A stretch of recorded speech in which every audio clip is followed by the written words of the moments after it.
আসসালামু আলাইকুম।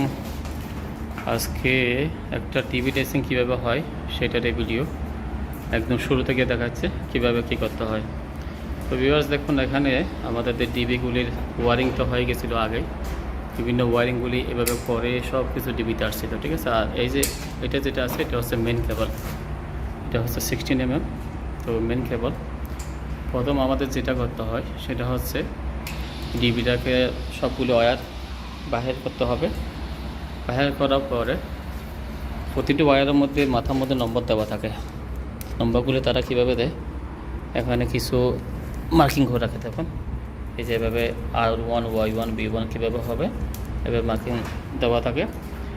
এখন তারগুলিকে খুলে কিছু কাপড় দিয়ে প্রথম এটাকে তারগুলিকে সব সোজা করতে হয় এবং ডিবিটার ভিতরে অবশ্যই ক্লিন করতে হবে।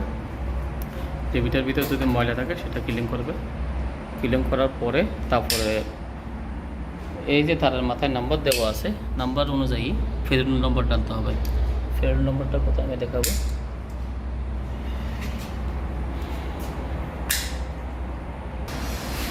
দেখুন এখন প্রতিটা কেবলকে এটা এভাবে কাপড় দিয়ে একসাথে দুই কাজ ক্লিনও হবে।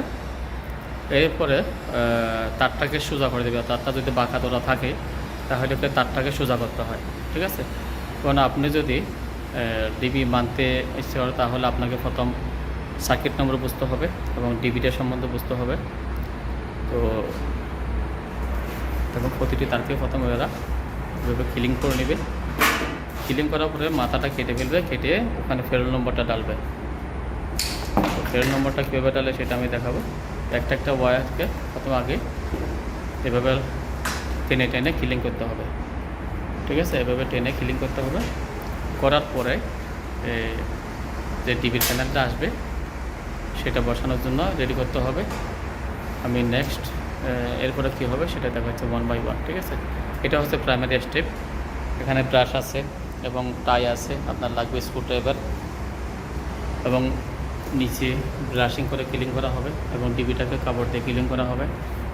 ওকে,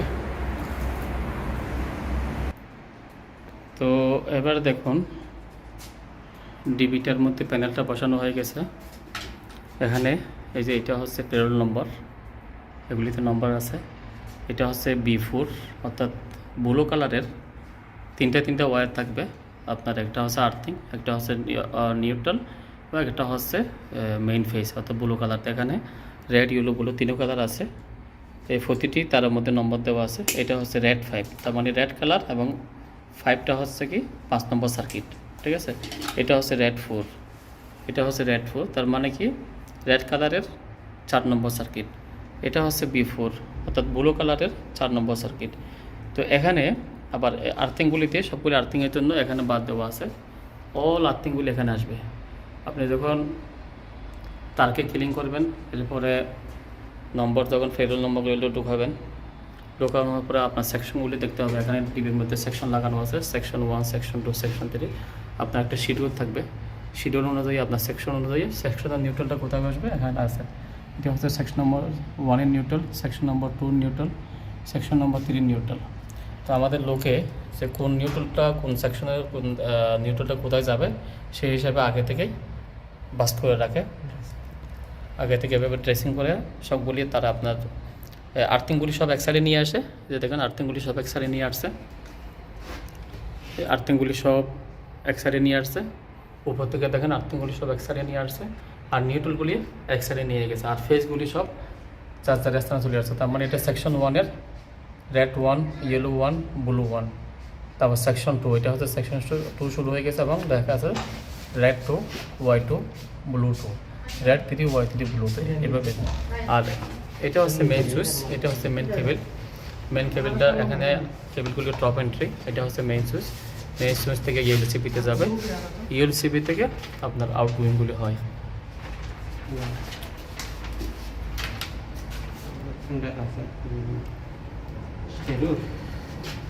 তো এখানে প্রতিটি ইউএলসিবির এখানে মেন ইনকামিং, তারপরে আউটগোয়িংগুলি এখানে যার পার্ট অনুযায়ী।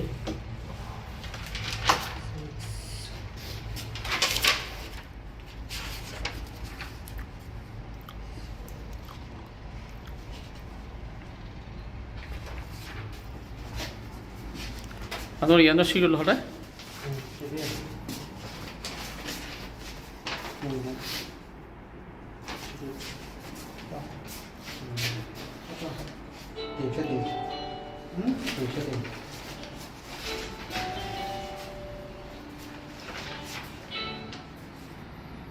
তো যারা কাজ করেন তারা অবশ্যই জানেন প্রতিটি ফ্ল্যাটের প্রতিটি রুমের ওয়ারিং করে, অর্থাৎ লাইটিং যে ড্রয়িং অনুযায়ী ওয়ারিং করে সুইচে আসবে, সুইচ থেকে আপনার একটা মাথার ডিবিতে চলে যাবে। আর এখান থেকে নিউট্রাল অবশ্য কোনো সময় এখানে এই দেশের মধ্যে নিউট্রালটা কোনো সময় ডিবির সুইচ বক্সে আসবে না। আর যেগুলি পাওয়ার পয়েন্ট আছে অর্থাৎ সকেট পয়েন্ট আছে এগুলি সবসময় নিচে হয়, মাটি থেকে 50-60 সেন্টি উপরে হয়। আর সুইচের বক্সগুলি নর্মালি মাটি থেকে অর্থাৎ ফিনিশিং পুলের থেকে 1 মিটার 30 হয়। ঠিক আছে, তাহলে আপনার ওয়ারিংগুলি করে সবগুলির একটা একটা পয়েন্ট ডিবিতে চলে যায়। এটা হচ্ছে বাথরুম। এখানে এটা হচ্ছে এই ওয়াটার হিটারের জন্য একটা ওয়াটার হিটারের ইনকামিং, একটা ওয়াটার হিটারের আউটগোয়িং। আর এখানে হচ্ছে 3টা সুইচ, একটা মেইন থাকবে, 3টা অফ হয়ে থাকবে, সেটা হচ্ছে বাথরুমের জন্য। ঠিক আছে, তাহলে আমরা এই যে বাথরুম আসলাম, বাথরুমের জন্য এই যে মেইন সেন্টার পয়েন্ট, এটা হচ্ছে যেটা ডাউন লাইট হবে সেটা। ঠিক আছে, আর এটা হচ্ছে মিডল লাইট, হ্যাঁ গ্লাসের উপরে যে লাইটটা হবে সেটা। আর এখানে একটা অ্যাডজাস্ট ফ্যানের পয়েন্ট আছে, তবে হ্যাঁ এখানে অ্যাডজাস্ট ফ্যানটা দেওয়ালে জানালা তো হবে না, এখানে সেন্ট্রাল সিস্টেম অ্যাডজাস্ট ফ্যান। এই যে দেখুন এটা হচ্ছে অ্যাডজাস্ট ফ্যানের পয়েন্ট। এই দেশে দুবাইতে অ্যাডজাস্ট ফ্যানগুলি নর্মালি সেন্ট্রাল সিস্টেম করা হয়েছে। আমি এখন আপনাদেরকে শিডিউলটা দেখাচ্ছি, এই ফ্ল্যাট ডিবিটার শিডিউলটা আমি দেখাচ্ছি। তো ভিউয়ার্স এটা হচ্ছে শিডিউল, বোঝার চেষ্টা করুন। এখানে আমি একদম শুরুতে দেখাচ্ছি আপনার ডিবির বাম সাইডে যেটা দেখতেছেন এটা হচ্ছে সেকশন, এগুলি হচ্ছে সেকশন 1 40 এম্পিয়ার 100 মিলি এম্পিয়ারের এলসিবি, সেকশন 2 40 এম্পিয়ার 30 মিলি এম্পিয়ারের এলসিবি, 30 মিলি এম্পিয়ার মানে আপনার সকেটের জন্য। ঠিক আছে, সেকশন 3 40 এম্পিয়ার ফুল 30 মিলি এম্পিয়ার এলসিবি, এটাও পাওয়ারের জন্য, পাওয়ার ওয়াটার হিটার এসব। এটা হচ্ছে 40 এম্পিয়ার 100 মিলি এম্পিয়ার, এটা হচ্ছে নিশ্চয়ই এসির জন্য বা কোনো কিছু। এটা কি এখানে আছে, এই পাশে দেওয়া আছে, এটা হচ্ছে এফসিও। হ্যাঁ, এটা হচ্ছে এসির এফসিওর জন্য। এবং লাস্টে যেটা আছে 40 এম্পিয়ার 100 মিলি এম্পিয়ার, এটা হচ্ছে এসির আউটডোর মেশিনের জন্য। এটা দেখছেন লেখা আছে আউটডোর ইউনিট। ঠিক আছে, এবং সেটার কিলোওয়াট হচ্ছে 4.4400 ওয়াট, অর্থাৎ 4.4 কিলোওয়াট। ঠিক আছে, তাহলে এখানে আপনার আর ওয়ানের মধ্যে আপনার 10 এম্পিয়ার ব্রেকার, এটা হচ্ছে তারের সাইজ 2.5 মেইন ফেজের ওয়্যার, এবং এটা হচ্ছে আর্থিংয়ের ওয়্যার কত হবে সেটা। এবং লেখা আছে মাস্টার বেডরুম, এই সব এখানে কয়টা লাইট পয়েন্ট এবং ওটা কী আছে। তো এভাবে মোটামুটি ভিউয়ার্স, আসলে ভিডিওটা অনেক লম্বা হয়ে যাচ্ছে, সেজন্য আমি আর লম্বা করতেছি না। তো এখন আমি ধরো রাখি দে। এখন যেটা দেখাবো একটা সম্পূর্ণ ডিবি ক্লিয়ার কাজ হয়ে গেছে সেটারই ভিডিও। ঠিক আছে, এই যে দেখুন ভিডিওর ডিবিটা কমপ্লিট ড্রেসিং হয়ে গেছে। এখানে যখন তিনটে তার একটা কন্ডুর দিয়ে তিনটে তার আর্থিংগুলিকে সবগুলো এক সাইডে নিয়ে আসছে, যেহেতু আর্থিং বারটা হচ্ছে এখানে। ঠিক আছে, এটা হচ্ছে আর্থিং বার। ঠিক আছে, এই জন্য আর্থিংগুলি সবগুলি তারা ড্রেসিং করার সময় তারগুলিকে এক সাইডে পাস করে নিয়ে আসছে আর্থিংগুলি। নিউট্রালগুলি যেহেতু আপনার এই পাশে section 1 neutral, section 2 neutral, section 3 neutral, এই যে এখানে পেরের নম্বরটা সেকশন 3 নিউট্রাল। তো আপনার ওরা পাস করার সময় নিউট্রালগুলি এক সাইডে নিয়ে আসছে।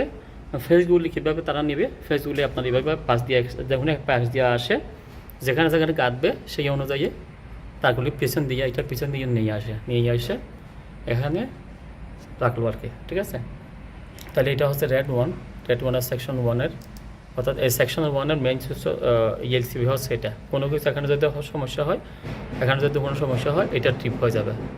সেকশন 2 এই সেকশন 2 এটা যদি কোনো কিছু সমস্যা হয়, এখানে যদি কোনো সমস্যা হয় এটা ট্রিপ হয়ে যাবে। এবং সেকশন 3-এর জন্য এগুলি আউটগোয়িং, কোনো সমস্যা হলে এখানে ট্রিপ হয়ে যাবে। তো আউটগোয়িংগুলি সবসময় আমরা উপরে রাখি এবং ইনকামিং এখানে রাখতে হয়। ঠিক আছে, তো ভিউয়ার্স আর এগুলি হচ্ছে এসির জন্য, এসির এলসিবি। এটা হচ্ছে এসির কন্ডাক্টর, এটাকে বলা হয় এসএস ইউভিআর টাইমার, অর্থাৎ আন্ডার ভোল্টেজ। এটা হচ্ছে যে ইউভি অর্থাৎ আন্ডার ভোল্টেজ রিলে। এটা কোনো সময় যদি কারণ যদি আপনার ওঠানামা বেশি হয় তখন এটা অটোমেটিক অফ হয়ে যায়। তো ভিউয়ার্স, এর হচ্ছে মোটামুটি একটা ডিবি ড্রেসিংয়ের সম্পূর্ণ ভিডিও। আপনাদের যদি ভালো লাগে তাহলে জানাবেন, এইভাবে আমি ভিডিও দেওয়ার চেষ্টা করব। তো সবাই ভালো থাকবেন। আমি ইঞ্জিনিয়ার সাইফুল দুবাই থেকে আপনাদের জন্য সবসময় কাজের জন্য, আপনাদের ভালোর জন্য আমি ভিডিও নিয়ে আসার চেষ্টা করি। খুদা হাফেজ।